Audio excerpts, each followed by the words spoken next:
Kasih.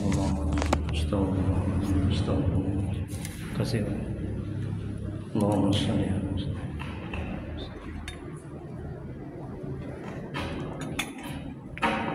Allahumma shalli ala Allahumma shalli ala Allahumma shalli ala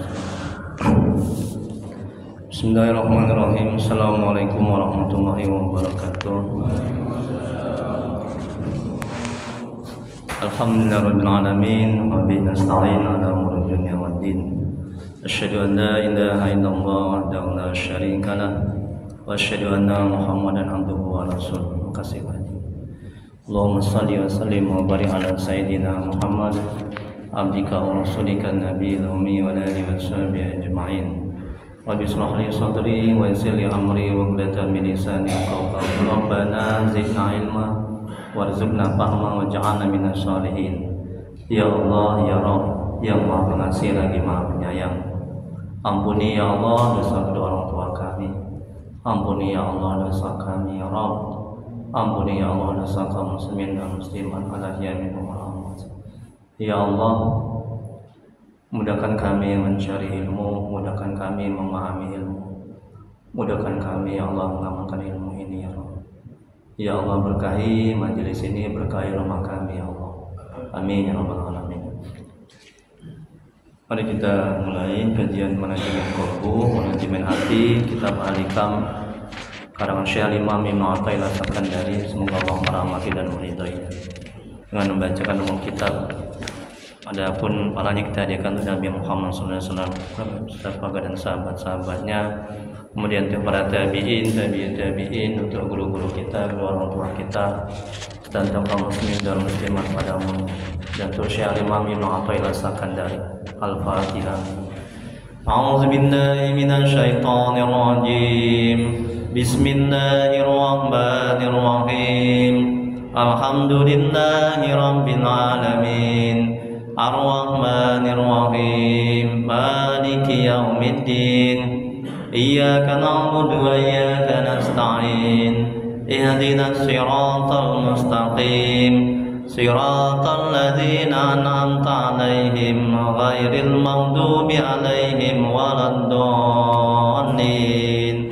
Amin. Ilai anta maqsudi wa ridhaka matlubi. Ya Allah, Engkau yang kami tuju, ridhomu yang kami cari.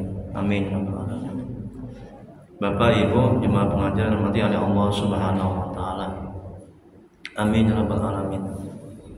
Baik, kita lanjuti kajian manajemen hati, manajemen kolbu, kitab Al-Hikam, hikmah yang ke-49. Nanti bagi yang belum mendapatkan hikmah yang ke-46, ya Pak Haji ini, Imam 46, 47 ini saya udah fotokopi ini ada di bawah. Atau yang lainnya yang belum mendapatkan hikmah 46, 47 ya. 48 habis ya. 48 nggak ada ya. Ini 46, 47 yang kemarin ada Pak Haji itu minta kemarin ya. Sudah saya fotokopi. Baik, Syekh Al-Imam Ibnu Athaillah As-Sakandari, semoga Allah merahmati dan meridhoinya. Beliau mengatakan dalam kitab Al-Hikam, kalam hikmahnya, janganlah ketaatan membuatmu gembira, karena menganggap ketaatan berasal dari dirimu. Tetapi bergembiralah karena ketaatan itu dikaruniakan Allah kepadamu. Berfirman dalam Al-Quran, katakanlah berkat karunia dan rahmat Allah lah hendaknya mereka bergembira. Itu lebih baik daripada apa yang mereka kumpulkan, yaitu harta benda duniawi. Quran surat Yunus ayat 58. Kita lihat penjelasannya. Gembira dalam melakukan taat ada dua. Yang pertama, gembira yang tercela, mendapat dosa. Ia merasakan bahwa ketaatan itu berasal dari dirinya dan segala upayanya. Nah, tengok nih, Bu, perhatikan ya. Makanya banyak orang beramal ibadah bukan semakin dekat, bukan semakin tenang hatinya, bukan semakin bahagia, selamat, jauh dari musibah, tapi dia beramal ibadah makin gak tenang hatinya, semakin jauh dari Allah, semakin banyak bencana malapetaka yang dia dapat. Itu kenapa? Ini kata Al-Imam, ya. Jadi ia merasakan bahwa ketaatan itu berasal dari dirinya, kesanggupannya, kemampuannya, kehebatannya, kekuatannya. Jangan seperti itu, ya. Kita lanjuti. Ini ujub yang menggugurkan pahala, nggak dapat pahala, nggak terangkat amal ibadah. Kalau kita merasakan ketaatan itu berasal dari kita, kemampuan kita, kehebatan kita, ya. Oh, aku sedekah, ini kan karena kehebatanku, jeripayaku, kerjaku pagi siang malam, ya. 0 nilainya. Oh, aku bantu orang, nolong orang, ini kan karena kekayaanku, hartaku, karena titelku S2, S3. Jangan. Habis nggak dapat pahala, nggak terangkat amal ibadah. Semakin stres, sengsara, menderita hati, akal pikiran ini. Ya Bu ya, paham ya? Kita lanjuti. Ini ujub, bangga, merasa mulia, merasa hebat, lancang kepada Allah, yang menggugurkan pahala dan sumber dari segala kejahatan, yaitu ujub. Dan ia merasa bahwa ia berhak mendapat pahala.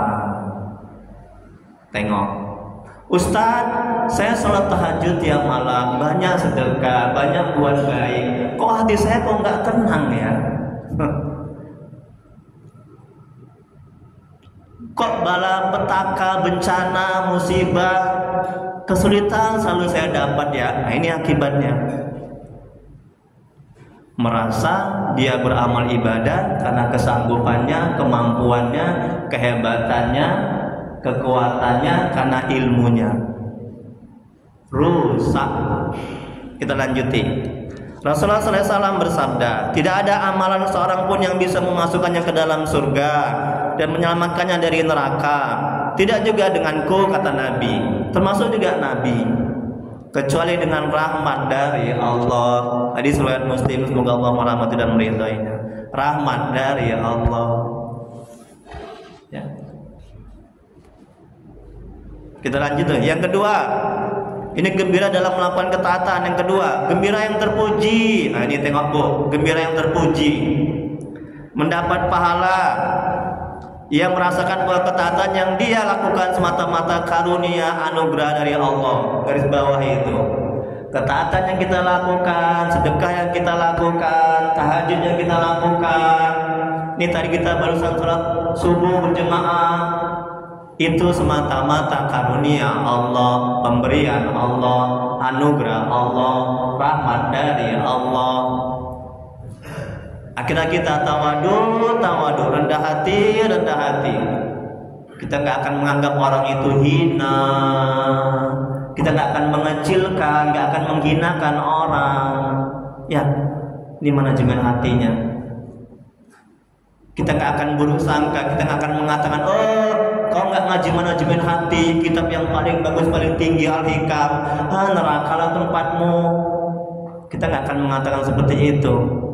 Kalau kita merasakan bahwa amal ibadah ini, kita mengaji ini, kita bisa mengaji semata-mata karena karunia Allah, anugerah Allah, rahmat dari Allah. Kita lanjuti. Rasulullah SAW bersabda, oh, belum sampai situ ya. Ia tidak melihat karena kemampuan dan daya upayanya bisa melakukan ketaatan. Jadi la haula wala quwata illa billahil aliyil azim. Tidak ada daya dan upaya dalam melakukan ketaatan kecuali dengan bantuan Allah, pertolongan Allah, kehendak Allah, atas izin Allah kita bisa taat, kita bisa sholat. Coba sadarkan dalam hati seperti itu juga. Nanti lama-lama hati itu peka, hati itu bersih dan peka. Kalau udah peka hati itu, ya, kita gampang menangis ketika melihat orang yang susah. Kemudian kita akan menolong, kita akan mudah mendoakan orang. Kalau hati itu peka, dia pandai merasa, bukan merasa pandai. Betul Ustaz? Mana yang baik Bu? Pandai merasa atau merasa pandai? Jam dong Bu, nanti Ustaznya ngambek. Bu, saya ulangi lagi. Mana yang lebih baik, merasa pandai atau pandai merasa? Pandai merasa, itu buah dari hati yang bersih. Kalau pandai merasa, hatinya peka, ya, hatinya sensitif. Ya, ketika masjid kekurangan duit atau dana, dia kasih banyak sedekah. Jadi kota infak berjalan. Hati. Ketika masjidnya kotor misalnya, dia sapu. Pandai merasa, ya, jangan merasa pandai. Orang yang merasa pandai sebenarnya dialah orang yang bodoh. Betul. Orang yang merasa bodoh sebenarnya dialah orang yang pandai. Bagus ya Bu ya? Bilanglah Bu, bagus Bu. Ibu pelit kali memuji. Itu hikmah-hikmah itu ya. Kita lanjuti. Rasulullah SAW bersabda, barang siapa yang senang sudah berbuat baik, maka itulah orang yang beriman. Tapi ingat, senang bukan karena ketaatan yang sudah kita lakukan, tapi kita senang bahagia karena itu merupakan anugerah karunia dari Allah Subhanahu wa Ta'ala, sehingga tidak timbul ujub, bangga, merasa mulia, merasa hebat. Kita lanjuti. Ada 3 kelompok berkaitan dengan kegembiraan dalam ketaatan. Yang pertama, karena ada kenikmatan yang mereka harapkan darinya dan bisa menolak siksanya yang pedih. Mereka menganggap bahwa timbulnya taat berasal dari diri mereka untuk kemanfaatan diri mereka. Mereka tidak membebaskan daya dan kekuatan mereka. Mereka termasuk dalam firman Allah, hanya kepada Engkau kami beribadah. Quran Surah Al-Fatihah ayat 5. Kemudian yang kedua, kelompok yang kedua, karena memandang ketaatan adalah tanda Allah ridho dan penerimaan, penyebab untuk mendekatkan diri dan sampai kepada Allah. Ketaatan adalah hadiah dari Allah dan tunggangan yang membawa mereka menuju kepada Allah. Mereka tidak menganggap diri mereka telah mengerjakan atau meninggalkan. Mereka juga tidak memandang daya dan kekuatan mereka. Mereka berpendapat bahwa mereka dibawa oleh kuasa Allah yang azali dan digerakkan oleh kehendak murni. Mereka adalah kelompok firman Allah, dan hanya kepada Engkau kami memohon pertolongan. Quran Surah Al-Fatihah ayat 5. Kelompok pertama ibadahnya karena Allah. Tengok ini, lihat nih. Kelompok yang pertama ibadahnya karena Allah. Sedangkan kelompok yang kedua ibadahnya oleh Allah dengan kuasa Allah. Kemudian yang ketiga, kegembiraan mereka adalah oleh Allah, bukan oleh suatu selain Allah. Mereka fana dari nafsu dan kekal bersama Allah. Jika muncul ketaatan, mereka memandangnya sebagai anugerah Allah. Jika muncul kemaksiatan, mereka minta ampun kepada Allah sebagai perwujudan beretika bersama Allah. Halaman 2. Jika muncul kesalahan, kegembiraan mereka tidak berkurang, jika tidak bertambah, juga tidak bertambah bila muncul ketaatan atau kesadaran. Karena mereka berada oleh Allah, dan karena Allah mereka termasuk orang yang tidak ada daya dan kekuatan kecuali dengan pertolongan Allah. Mereka itulah orang-orang yang bermakrifat kepada Allah.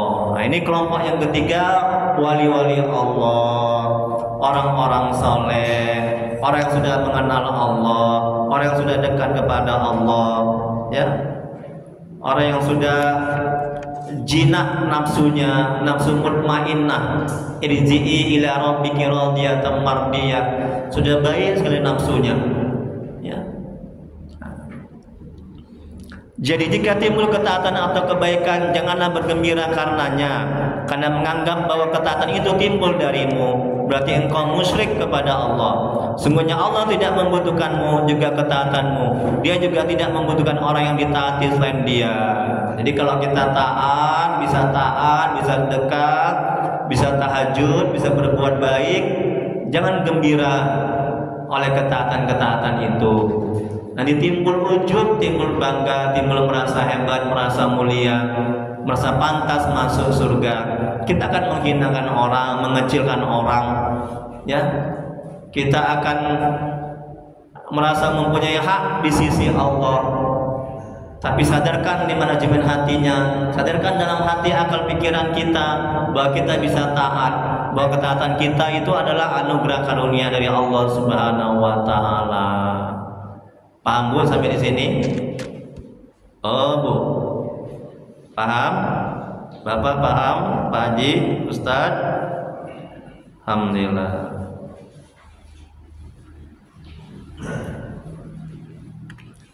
Kita lanjuti kalau sudah paham.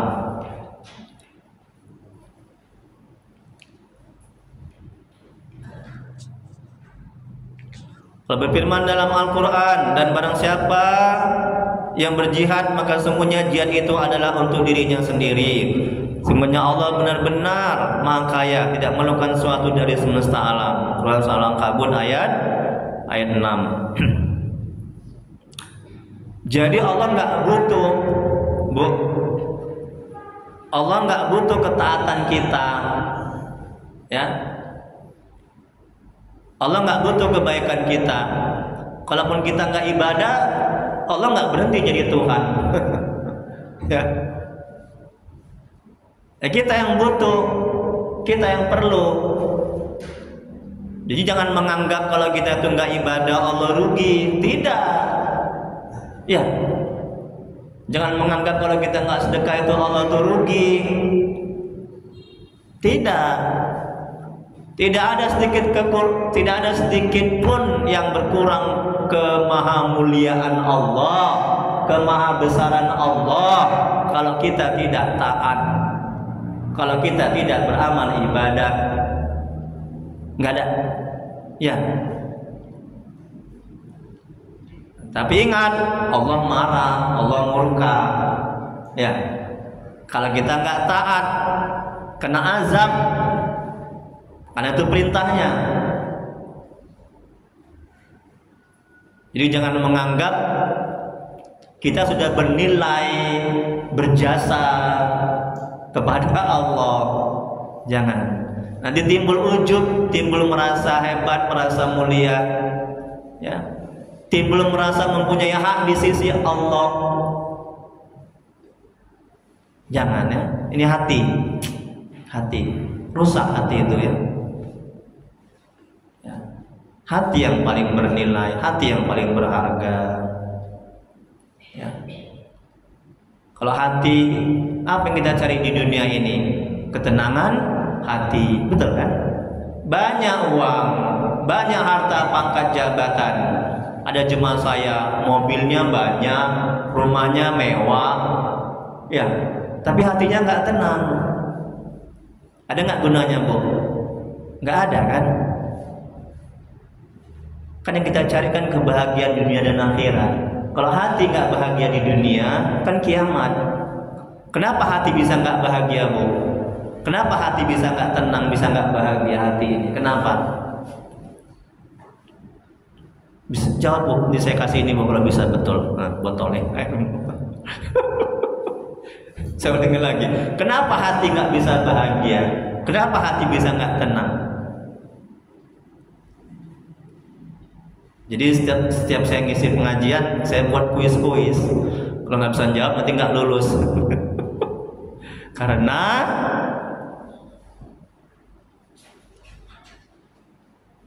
tidak beramal ibadah kepada Allah, tidak menjalankan perintah Allah, tidak bertobat, tidak membersihkan hati, tidak berzikir. Hatinya lebih cinta kepada dunia beserta isinya, lebih cinta kepada anak, harta, pangkat. Boleh cinta, boleh hati ini sayang, boleh kepada dunia, kepada istri, anak, pangkat, jabatan, boleh. Tapi jangan berlebihan. Harus lebih mencintai Allah ketimbang yang lainnya. Cinta istri, anak, pangkat, jabatan sekedarnya. Ya, cinta Allah sepenuhnya. Cinta akhirat sepenuhnya. Kita lanjuti.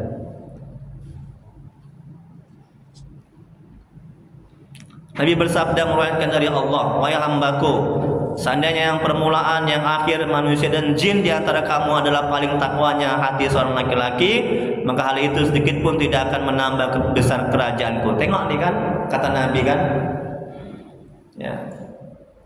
Seandainya kita taat kali, bagus sekali, nggak akan menambah kemuliaan Allah, kebesaran Allah. Jadi ketaatan itu, ini bu, perhatikan bu. Ini manajemen hatinya. Agar hati ini tergerak hati untuk mau taat. Macam mana manajemen hatinya? Macam mana manajemen hatinya? Agar kita mau sedekah, agar kita mau tahajud, agar kita mau berbuat baik, agar kita mau berbakti kepada suami, istri, kepada suami ya. Macam mana manajemen hatinya? Sadarkan dalam hati, akal pikiran kita bahwa ketaatan itu akan kembali kepada kita dan bermanfaat untuk kita. Jadi kalau mau bantu orang, bu, oh dia susah, aku mau bantu nih, aku mau bantu. Udah? Nah, sadarkan dalam hati, katakan dalam hati, oh iya, kalau aku bantu kebaikannya untukku. Kalau aku bantu, aku dapat pahala. Kalau aku bantu, hatiku bersih. Kalau aku bantu, ganjaran, anugerah, pemberian Allah Subhanahu wa taala akan menuju kepadaku, akan aku terima, akan aku dapatkan. Nah, begitu. Jadi bergantung persepsi kita di awal. Kalau persepsi kita negatif di awal, kita nggak akan mau bantu. Kalau kita katakan dalam hati, untuk apa aku bantu? Capek aku, berkurang uangku, lelah aku. Ya kalau dia nanti juga mau bantu, kalau enggak, nah itu kan persepsi yang buruk. Nanti lihat bu, selanjutnya. Baru jam 6, jam buru-buru. Bergembira dengan ketaatan, dengan anggapan bahwa ketaatan merupakan hadiah dari Allah kepadamu, yang menunjukkan bahwa kamu berada dalam pengaruh kemurahan, karunia dan kebaikannya. Gembira karena adanya karunia dan rahmat Allah. Tengok bu, jadi ketaatan itu hadiah, bu. Ketaatan itu hadiah. Cobalah ibu ditakdirkan Allah buat maksiat, coba, ayo, betul kan?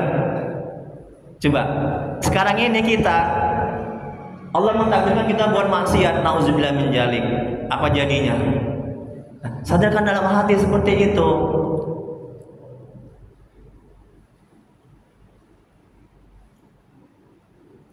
Saya tanya lagi, dua-dua lah nih bapak sama ibu, kalau orang memberikan hadiah, coba perhatikan bu, konsentrasi bu, lihat ke saya bu, jangan ngantuk.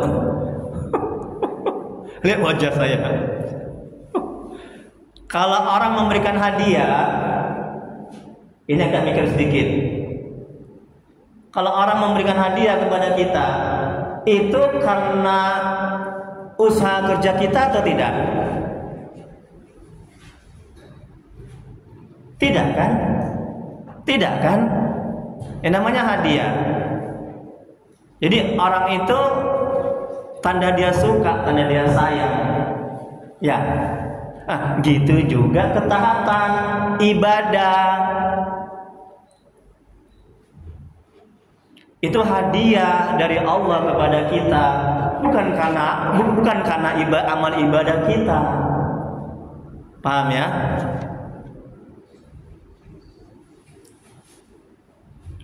Makanya doa kita makbul, dikabulkan bukan karena doa kita lancang, kita menganggap doa kita itu hebat, bagus dan pantas dikabulkan.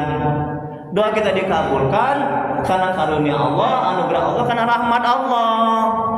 Tolong dicamkan dalam hati ini. Jadi kita nggak akan merasa hebat, merasa mulia. Oh, ini karena doaku, karena tahajudku, karena ibadahku. Akhirnya nol pahala kita, rusak hati kita. nggak terangkat amal ibadah kita. Kita menganggap sudah membesar-besarkan amal ibadah kita. Ya Allah.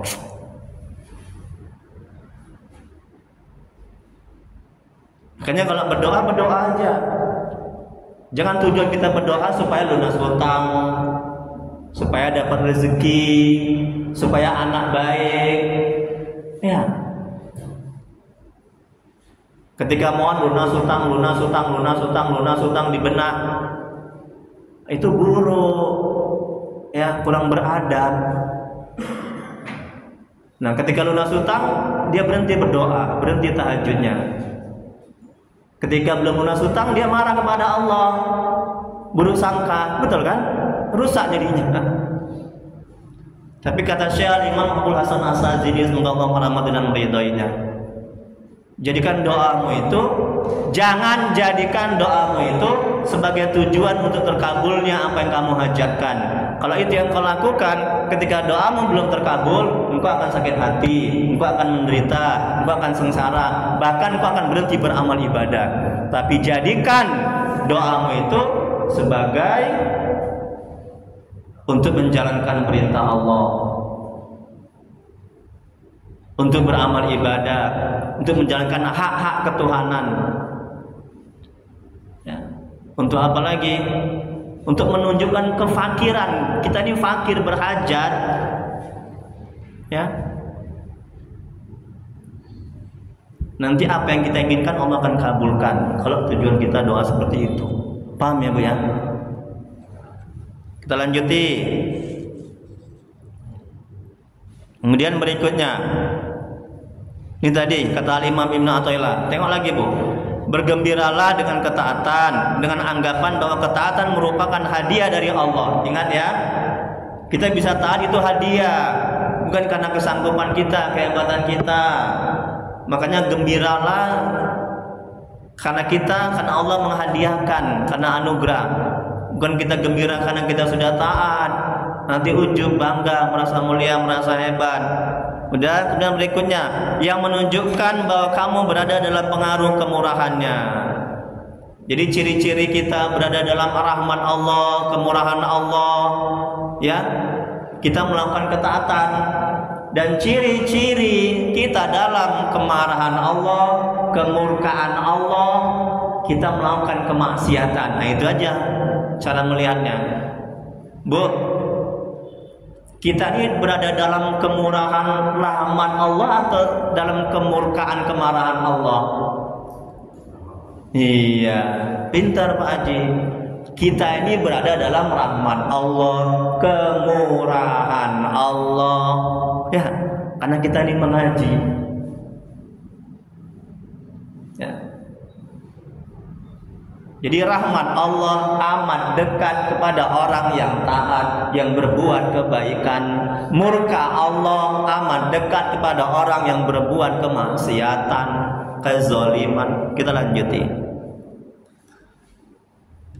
Dalam pengaruh kemurahan, karunia Allah, kebaikan Allah, gembira karena adanya karunia dan rahmat Allah. Berikutnya, karunia Allah adalah hidayah dan taufik Allah, dan rahmat Allah adalah pilihan dan pendekatannya. Dikatakan bahwa karunia Allah adalah Islam dan rahmat Allah adalah Al-Quran. Menurut yang lain, karunia Allah adalah hidayah agama, dan rahmat Allah adalah surga yang dipenuhi sebagai berbagai nikmat. Masya Allah.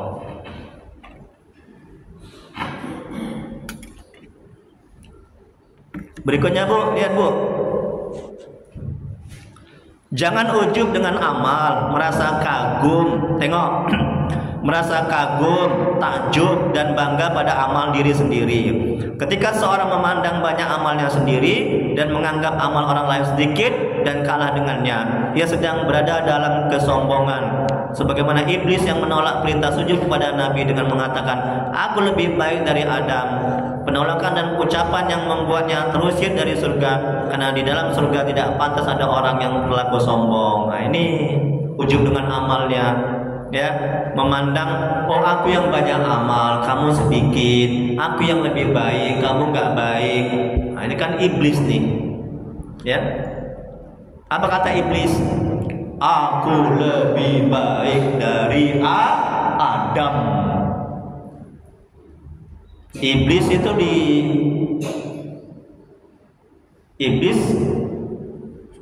itu karena kesombongannya. Udah. Kemudian berikutnya Allah berfirman dalam Al-Quran, turunlah kamu dari surga karena kamu tidak sepatutnya menyombongkan diri dari dalamnya. Sungguhnya kamu termasuk dalam golongan yang hina. Quran Surah Al-A'raf ayat 13. Ujub adalah penyakit dari yang berbahaya, bisa membuat seorang menjadi gemar menilai amal orang lain dan memandang rendah kepadanya. Karena ujub, seorang cenderung memandang dirinya lebih baik dari orang lain dan merasa amalnya lah yang terbanyak di antara manusia. Ini bahaya orang yang ujub. Kalau ini ujub ini pangkal dari segala maksiat, Bu. Ujub ya pangkal dari segala maksiat. Kalau orang sudah ujub ya, nah maka dia akan merendahkan orang, menghina orang, akan sombong, merasa hebat, merasa mulia. Ya. Terakhir Bu, halaman 3.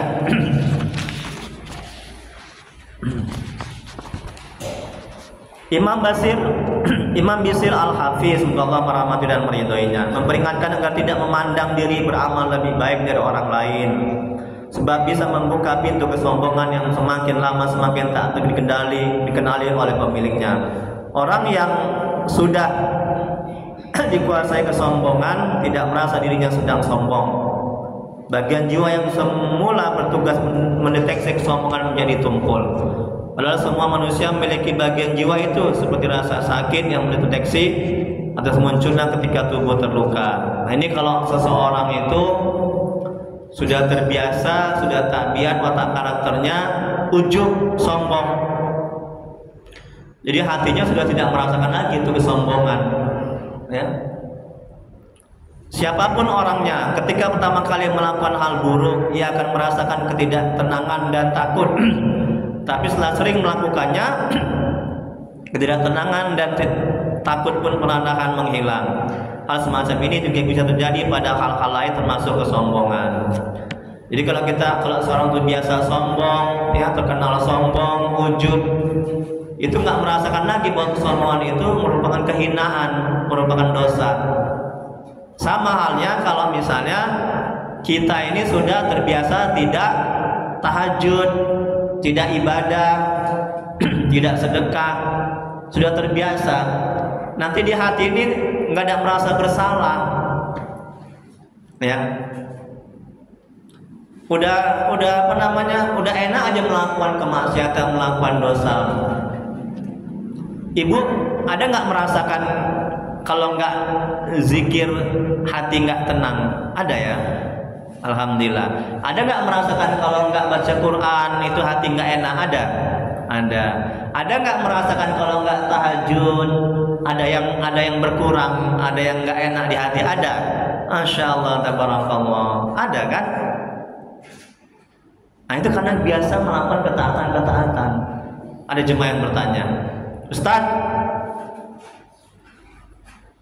saya ada usaha laundry, mungkin dia dengar nanti nih, YouTube nih, sama di TikTok. Dakwah di TikTok juga. Ustaz, saya punya usaha laundry. Nah, kemudian ada orang yang melakukan kecurangan. Nah, hati saya nggak tenang. Apakah boleh itu dilanjutkan? Saya jawab dengan hadis. Rasulullah SAW bersabda bahwa dosa itu membuat hati tidak tenang. Maka jangan lakukan, Bu. Ibu jangan bersekongkol dengan kemaksiatan. Itu ciri-ciri ya Allah nggak ridho, ciri-ciri ibu akan mendapat dosa, maka tinggalkan. Nah gitu aja tolak ukurnya. Ya, hati nggak tenang, tapi ketaatan membuat hati tenang. Nggak sholat membuat hati nggak tenang. Tapi kalau orang sudah terbiasa nggak sholat, sudah terbiasa nggak taat, nggak mencari ilmu agama, sudah terbiasa, ya hatinya nggak ada merasa ini, nggak tenang, ya biasa aja gitu. Ini tadi seperti kata Al-Imam Ibnu Athaillah, ya. Jadi makanya biasakan, ini katanya kesombongan, ujub, merasa hebat, merasa mulia. Kata Imam Ibn Athaillah, kalau sudah terbiasa begitu, dia sudah enak aja mengatakan aku yang lebih baik, aku yang merasa hebat, aku yang pantas masuk surga. Kau neraka, kau tempat kau akan sengsara kau. Sudah biasa begitu. Nah, ini kata Imam Ibn Athaillah. Ya enak aja hatinya, nggak ada merasa bersalah. Ya enjoy, pinter Pak Haji. Nikmat. Ini kalau itu kan. Bahkan nikmat. Jadi kalau udah biasa ngaji gini, kalau nggak ngaji rasanya ada hati nggak enak, ya kan? Ada yang kurang di hati. Bukan kurang duit ya. Kalau ibu ini kurang duit aja taunya, enggak ya? Bang, ini kurang uang belanja nih bang. Abang ini pelit kali. Jadi kalau hati kita bersih, kita akan merasa cukup, betul. Kita nggak akan merasa kurang, ya ibu ya. Kalau ibu dikasih uang belanja kurang, ibu akan nerima aja, ibu akan ridho aja, senang hati ibu. Walaupun kurang uang belanja, ibu nggak akan merepet, ibu nggak akan marah-marah, ya. Nah, nih hati ya, kalau hati bersih. Tapi ibu akan bilang keterlaluan abang ini pelit kali, enggak gitulah ya. Bercanda ya bu, astagfirullah, sholli ala sayyidina Muhammad. Kita lanjut ibu, terakhir. Imam Abu Yazid Al-Bustami, ini wali Allah, semoga Allah merahmati dan meridhoinya. Apa katanya? Selama seorang hamba mengira bahwa ada makhluk Allah yang lebih buruk darinya, maka ia adalah orang yang sombong. Ya, Nabi Daud berkata dalam doanya, Tuhanku, bagaimana mungkin aku bisa bersyukur kepadamu sementara aku tidak akan bisa bersyukur kepadamu kecuali dengan nikmatmu juga. Kemudian Allah memberitahunya, wahai Daud, bukankah kau tahu bahwa yang ada pada dirimu merupakan bagian dari nikmat-nikmatku? Ia menjawab, benar, wahai Tuhanku. Allah berfirman, sungguhnya aku telah meridhai syukurmu itu. Imam Ghazali semoga Allah merahmati dan meridhoinya berkata, agar seorang terhindar dari sifat ujub. Yang pertama, bila yang disebut orang lain itu anak kecil, maka sadarkan dalam hati bahwa ia belum pernah berbuat maksiat kepada Allah, sementara dirimu yang lebih tua sebaliknya tak diragukan lagi. Anak kecil itu lebih baik dari dirimu. Ini bu, ini perhatikan, agar kita terhindar dari sifat ujub, sifat sombong. Ketika melihat anak kecil, sadarkan dalam hati akal pikiran kita bahwa anak kecil itu ya tidak pernah berbuat maksiat kepada Allah, hatinya bersih, hatinya baik. Sedangkan kita banyak maksiat dan dosa. Yang kedua, kata Imam Ghazali, bila orang lain itu lebih tua, beranggaplah bahwa ia beribadah kepada Allah lebih dulu ketimbang dirimu, sehingga tentu orang tersebut lebih baik dari dirimu. Ini lagi bu, yang kedua, kalau kita melihat orang yang lebih tua dari kita, sadarkan dalam hati akal pikiran kita, dia lebih tua dari kita, dia yang lebih banyak pahala, lebih banyak amal tahajudnya dan segala macam. Yang ketiga, bila orang lain itu berilmu, beranggapanlah bahwa ia telah menerima anugerah yang tidak engkau peroleh, menjangkau apa yang belum kau capai, mengetahui apa yang tidak engkau ketahui. Jika sudah begini, bagaimana mungkin kau sepadan dengan dirinya, apalagi lebih unggul. Ini kalau dia itu orang berilmu, ya. Yang keempat, bila orang lain itu bodoh, beranggaplah bahwa kalaupun bermaksiat orang bodoh berbuat atas dasar kebodohannya, sementara dirimu berbuat maksiat justru dengan bekal ilmu. Ini yang menjadi alasan atau dasar hujah pada pengadilan akhirat. Nah ini bu, kalau dia orang itu bodoh, ya. Nah, sadarkan dalam hati akal pikiran kita, dia berbuat dosa karena dia nggak tahu ilmunya, ya. Sehingga kita bisa bersabar. Ini bu, kalau misalnya kita punya suami bu di rumah, kalau suami berbuat salah, manajemen hatinya. Kalau istri buat salah, manajemen hatinya, kita tidak main pukul, main tampar, akan tidak menceraikan dia. Agar tidak menceraikan dia, sadarkan dalam hati akal pikiran, suami atau istri berbuat begitu mungkin dia belum tahu ilmunya. Ya, sedang kita sudah tahu tapi kita berbuat begitu. Ini kata Imam Ghazali. Ya Bu ya, hati kita tenang, kita nggak akan minta cerai, kita nggak akan menceraikan, kita nggak akan menampar, memukul, memarahinya sejadi-jadinya. Satu lagi dalam hikmah yang lain, Bu, ini rahasia Ibu ya. Ini penting kali, Bu. Sahabat Nabi lama tinggal bersama Nabi. Ini tolong amalkan ini dalam hikmah yang lain. Ya, ini penting. Tolong jangan ngantuk. Sahabat Nabi lama tinggal sama Nabi. Udah, ini saya bilang pelan-pelan supaya gue serius. Udah Bu, serius ya Bu ya. Sahabat Nabi lama tinggal sama Nabi. Tapi apa yang dibuat sama sahabat itu, dia berbuat salah, Nabi gak pernah marah. Ini berkenaan dengan ini ya. Nabi gak pernah marah, Nabi gak pernah mukul ya kepada sahabat Nabi itu. Kenapa? Karena hati atau pikiran Nabi menyadari, memahami dan menyaksikan bahwa pada hakikat yang berbuat itu adalah Allah Subhanahu wa taala. Masya Allah, tabarakallah. Tauhid af'al, mengesahkan perbuatan Allah.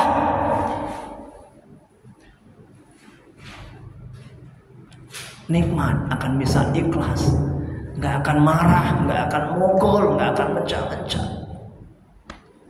Ini kata Imam Ibnu Athaillah. Sadar kita, amalkan itu.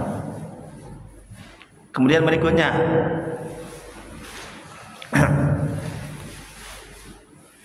yang mana Bu? Jangan marah lah Bu. Ini mau start. Nggak bercanda Bu ya. Ibu udah belajar manajemen hati, mana mungkin marah, ya kan? Kalau marah Ibu, dipecat lah dari jemaah sini. Udah bertahun-tahun kita, ya kan Ustaz kan? Bertahun-tahun kita Ustaz ya, bertahun-tahun ya belajar ya. Harus bisa mengontrol hati, jangan hati ini ya sia-sia belajar kan? Kalau nggak ada apa namanya, nggak ada perubahan kan?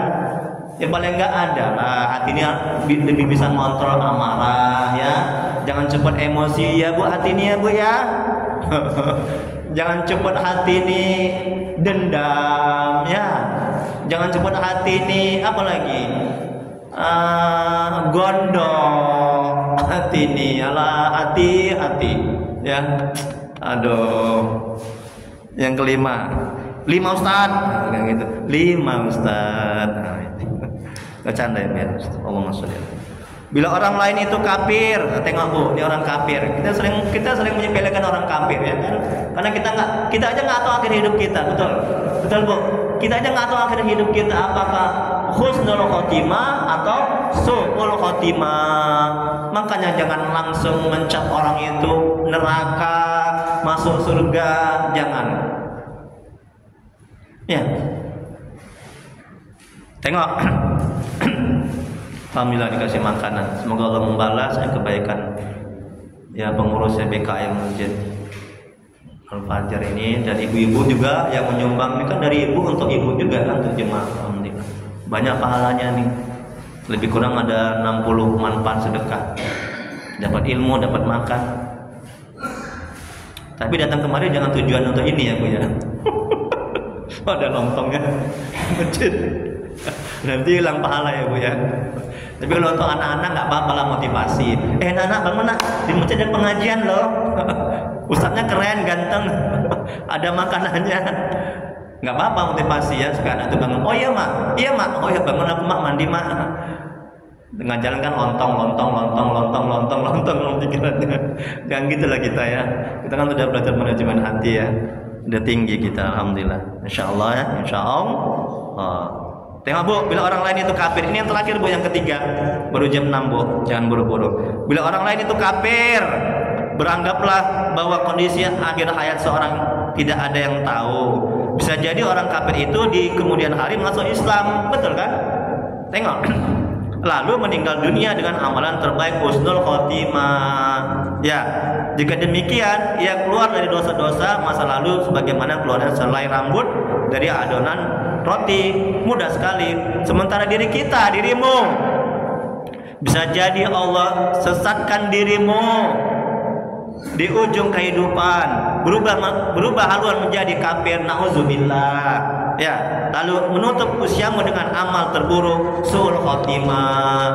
Makanya orang baik itu kan dilihat dari akhir hidupnya, betul kan?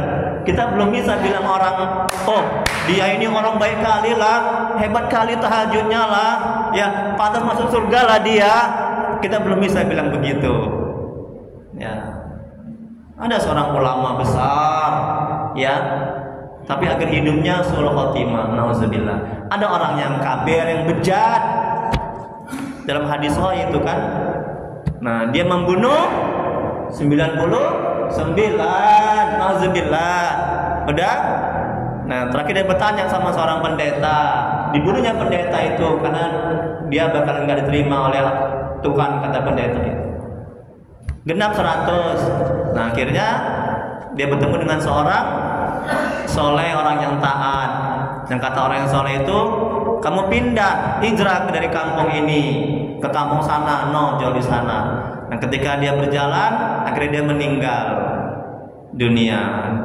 Berdebatlah malaikat itu, apakah dia masuk surga atau neraka. Kemudian setelah diukur, ya, bahwa dia lebih dekat kepada tempat dia hijrah, kemudian dia masuk surga. Wallahu a'lam. Baru jam 6. Hanya Allah yang Maha mengetahui. Kembali Bu, lagi Bu, kembali Bu. Lihat kembali Bu. Kembali Bu. Lihat hikmahnya. Jadi kalau hikmahnya Syekh Al-Imam Ibnu Athaillah Sakandari, semoga Allah merahmati dan ridhonya, mengatakan, tengok, ini kesimpulannya. Janganlah, udah, ketaatan membuatmu gembira karena menganggap ketaatan berasal dari dirimu. Jadi kalau kita tahajud, ibadah, bisa sedekah, bisa berbuat baik, jangan kita gembira karena kita bisa sedekah itu. Jangan kita gembira, senang karena kita sudah tahajud itu.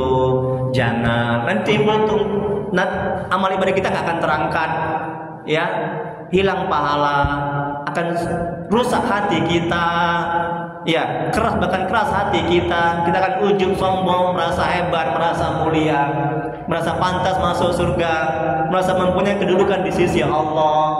Jangan, ya, jangan. Tolong amalkan. Tetapi tengok kata Imam, lihat lagi Bu. Tetapi bergembiralah karena ketaatan itu dikaruniakan Allah kepadamu. Tapi sadarkan dalam hati, akal, pikiran kita bahwa ketaatan yang kita lakukan itu, sedekah kita, tahajud kita, itu semata-mata karunia Allah, pemberian Allah, anugerah Allah, karena rahmat Allah kita bisa taat. Nah, gembiralah karena itu, sehingga kita akan tawadu, rendah hati, kita nggak akan sombong, kita nggak akan ujub, kita nggak akan merasa mulia, merasa hebat. Kita akan semakin mengenal Allah, kita akan semakin dekat kepada Allah. Hati kita semakin bersih, amal ibadah kita terangkat, doa-doa kita akan makbul. Kita lanjuti. Allah berfirman dalam ini dia dalilnya, firman Allah dalam Al-Quran, katakanlah berkat karunia dan rahmat Allah lah hendaknya mereka bergembira. Itu lebih baik daripada apa yang mereka kumpulkan, yaitu harta benda duniawi. Quran surat Yunus ayat 58. Silakan bertanya sebelum doa. Alhamdulillah. Ini ambil terutama untuk Pak Haji. Kemarin Pak Haji udah bilang, saya udah janji, insyaallah Pak Haji kemarin kan dia berhalangan hadir. Bukan kemarin, ada kemarinnya lagi ya, 46, 47. Nah, saya kasih dulu sama Pak Haji. Saya menghormat. Alhamdulillah. Yang lainnya Bapak Ibu ini masih ada lagi hikmah 46, 47. Yang 48 kemarin habis karena banyak yang datang ya. Tapi kalau ada yang mau lagi ya nggak apa-apa, nanti saya fotokopi hikmah yang 48. Ada Bapak Ibu berdoa, tanya. Ada? Nggak ada? Doa lah kita ya. Kalau nggak ada ya, nanti doa kita. Astagfirullahaladzim.